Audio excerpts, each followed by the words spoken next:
পরিমাণ মতো দিয়ে দিলাম কড়াইতে। তারপরে দিয়ে দিব আলু।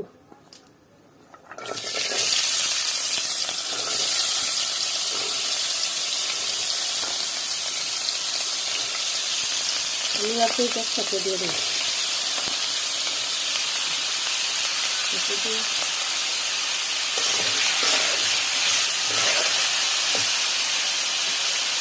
লবণ দিয়ে দিই।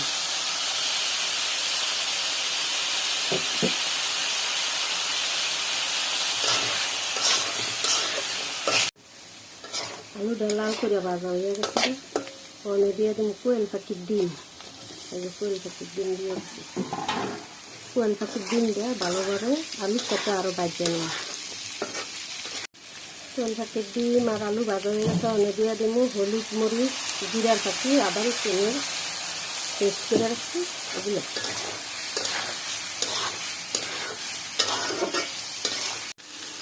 সব কিছু দিয়ে কষানো হয়ে গেছে। কম দিয়ে দিন একটু পানি, একটু পানি দিয়ে দিন।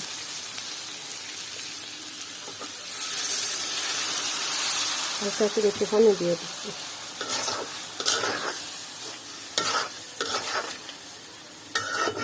পানি দিয়ে দিলাম। পানি হয়ে এলে কোন পাখির ডিমটা বুনা করা হয়ে গেছে। কি সুন্দর একটা কালার হচ্ছে। নামাই এলাম।